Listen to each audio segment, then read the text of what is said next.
네, 안녕하세요. 영상 혹시 왓썸맨이라는 채널 보시나요? 구독은 안 하고 있는데 알고리즘에 뜨면 한 번씩 보긴 합니다. 요번에 그 채널 혹시 농협편 콘텐츠를 진행했는데 보셨나요? 저 그 농업표는 봤습니다. 그렇게 콘텐츠를 만들어서 농협이 욕을 먹고 있잖아요. 그쵸. 욕 많이 먹고 있죠, 지금. 이런 경우는 지금 농협이 이미지 타격도 되게 많이 입었고 이런 거에 대해서 네. 해당 채널에 손해배상 청구나 이런 걸 할 수 있을까요?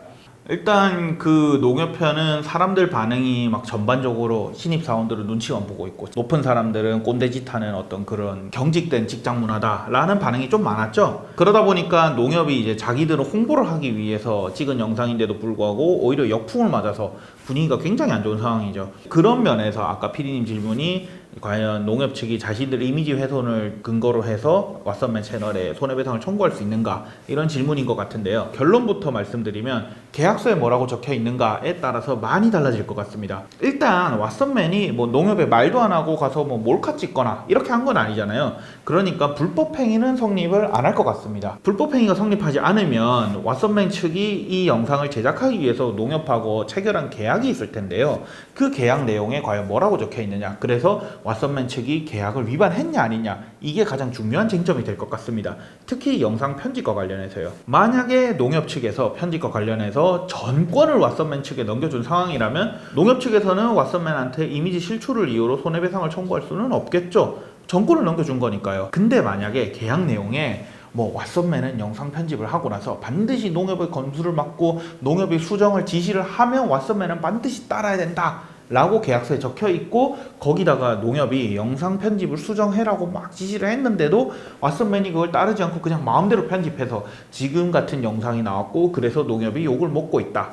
그렇게 되면 농협 측에서는 왓썸맨한테 계약 위반을 이유로 손해배상을 청구할 수는 있을 것 같습니다. 뭐 솔직히 제가 왓썸맨하고 농협 사이에 이 영상 촬영 편집과 관련해서 어떻게 계약을 맺었는지까지는 모릅니다. 그래서 제가 섣불리 뭐 된다 안 된다 라고 말씀드리긴 좀 어려운데요. 근데 제가 그 편을 보니까 영상 후반부쯤에 농협 측이 뭐 심의를 했다라는 자막이 나오더라고요. 그렇다면 농협 측에서 영상 편집이랑 송출에 대해서 완전한 승인을 했다면 뭐 아마 농협이 이 영상을 가지고 왓썸맨 측에다가 손해배상을 청구하기는 어렵지 않을까라고 생각이 듭니다. 또 그 영상이 올해 한 4월쯤 올라갔던데 몇 달이 지나 아직까지도 영상이 그대로 있기도 하고 뭐 딱히 문제를 삼겠다라는 어떤 기사도 안 나오는 걸로 봐서는 큰 문제가 없는 거 아닐까라는 생각이 드네요. 만약에 그럼 계약서 상의 이유로 네. 회사 대 회사로 이렇게 손해배상이 힘들다면은 거기에 나온 직원들 같은 경우 본인이 또 욕을 먹고 있잖아요. 네. 뭐 댓글에서 뭐 꼰대다 이런 욕을 먹고 있는데 네네네. 이런 사람들 같은 경우는 채널을 상대로 명예훼손이나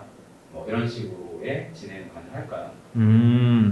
거기 이제 출연하신 개인들이 왓썸맨 채널을 상대로 명예훼손 등을 진행하기는 좀 어렵지 않을까라는 생각이 듭니다. 일단 그 채널에 출연하신 임직원분들도 뭐 촬영이랑 편집된 동영상이 업로드 된다는 거에 대해서 동의는 했을 거고요. 그리고 제가 왓썸맨 영상을 봤을 때 동영상의 그 자체적으로 어떤 특정 임직원을 뭐 명예를 훼손한다거나 모욕을 한다라는 편집은 특별히 안 보였거든요. 그래서 어떤 채널을 상대로 임직원이 소송을 걸거나 한다는 거는 좀 힘들지 않을까라는 생각이 듭니다. 근데 만약에 그 왓썸맨 뭐 채널이든 어디든 달린 댓글 중에서 특정 임직원에 대해서 명예훼손을 하거나 모욕적인 말을 한 악플이 있다라고 하면 해당 임직원은 그 댓글을 고소하는 것은 가능할 것 같습니다. 뭐 물론 그러기 위해서는 명예훼손죄든 모욕죄든 어떤 해당 죄의 요건을 갖추긴 해야겠지만 그게 충분히 갖춰졌다라고 한다면 댓글을 상대로 개인이 뭐 고소를 하든 손해배상을 하든 하는 것은 가능할 것 같습니다. 결국에는 농협이 왓썸맨한테 하는 것도 그렇고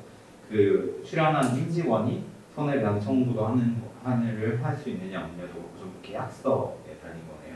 네, 맞습니다. 이게 뭐 몰카를 찍거나 한 건 아니잖아요. 그래서 불법행위는 아니고 그럼 이제 계약을 위반했는지 여부가 손해배상을 청구할 수 있는지 없는지를 가르는 가장 중요한 기준이 됩니다. 그만큼 계약서라는 게 이게 나중에 문제가 됐을 때 가장 중요한 판단 기준이 되거든요. 그래서 계약서를 되게 대충 쓰고 이렇게 했다가는 나중에 문제가 생겼을 때 제대로 대처할 수 없는 경우도 생각보다 많습니다. 그렇기 때문에 계약서는 처음부터 전문가의 도움을 받아서 제대로 작성을 하시는 게 정말 중요합니다. 오늘은 최근에 문제된 왓썸맨의 농협편과 관련해서 알아봤습니다. 구독, 좋아요 눌러주시고요. 여러분들의 의견은 댓글로 부탁드립니다. 다음에도 유용한 법률 지식으로 찾아뵙겠습니다. 감사합니다. 곰변이었습니다.